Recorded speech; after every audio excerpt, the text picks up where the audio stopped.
자, 새 책이요. 그의 운명에 대한 아주 개인적인 생각. 왜 개인적인 생각을 하시게 됐습니까? 맨 처음에. 그 이제 대통령에 대한 평가를 하려다 보니까 이제 모든 게 사실은 그렇게 판단한 데이터나 또는 논리적 근거나 게 있어야 되는데 그걸 다 하기 힘들어가지고. 그래서 인상 비평이 많아요. 그래서 평소에는 그런 글을 잘 안 쓰는데 그래서 개인적인 생각이라고 붙였고요. 그 데이터가 나오기 전에도 개인적인 생각을 말씀하시고 싶었던 건 그만큼 좀 답답하셨던 건가요? 이제 이럴 거라고 제가 대선 기간에 이제 이럴 거라고 얘기는 했는데 많이 말씀하셨죠. 그래서 이거 지금 뽑아놓은 건 어쩔 수가 없는 건데 그럼 어떡하지 이제? 어떻게 해야 되지 이런 대통령을? 그런 고민이 지금 시민들의 마음에 들어 있어서 그래서 그거에 대한 제 생각을 좀 말해보려고 이 책을 낸 거죠. 한번 생각해 보자고 같이. 무릎을 탁 친 게 그 도자기 공장에 들어간 코끼리. 도자기 박물관. 도자기 박물관에 들어간 코끼리. 그건 딱 그림으로 너무 그려져요. 지금의 어떤 현 상황이. 이런 영화가 있어요. 그래서 독일 영화인데 그 엘레판트 인 포셀란라든이라고 해서 도자기 상점에 들어간 코끼리. 그게 약간 코미디 영화 비슷한 건데 이게 독일 사람들이 즐겨 쓰는 표현이에요. 그러니까 어떤 나쁜 의도가 있어서 문제를 일으키는 게 아니고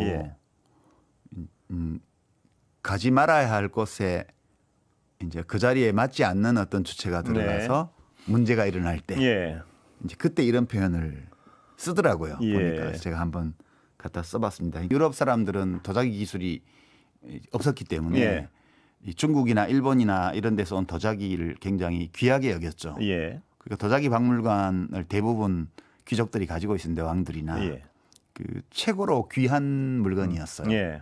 고급 문화상품, 민주주의라는 게 그런 거라고 저는 생각을 해요. 아주 잘 관리해야 되는 고급 문화상품 같은 건데 민주주의 체제라는 게 거기에 그 이제 어울리지 않는 권력자가 들어와서 한 번씩 움직일 때마다 그렇습니다.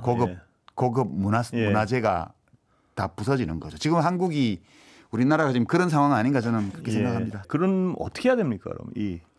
근데 집어넣은 코끼리는 뭐 잘 나오지 않습니다, 보면. 스스로는 안 나오죠. 어떻게 해야 됩니까?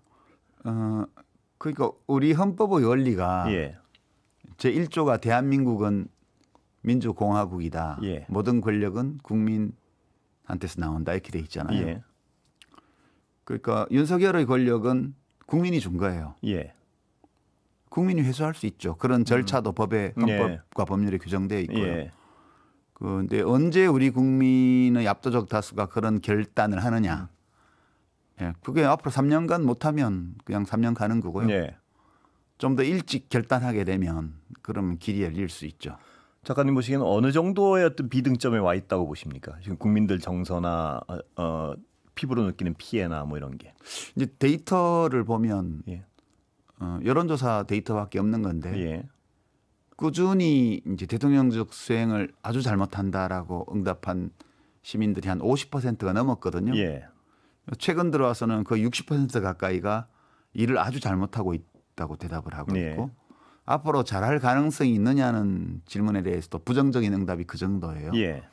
그리고 대통령을 탄핵해서라도 중도에 그만두게 해야 되느냐 이렇게 물어보면 역시 60%에 육박하는 정도가 그래야 되겠다고 얘기를 하고 있죠.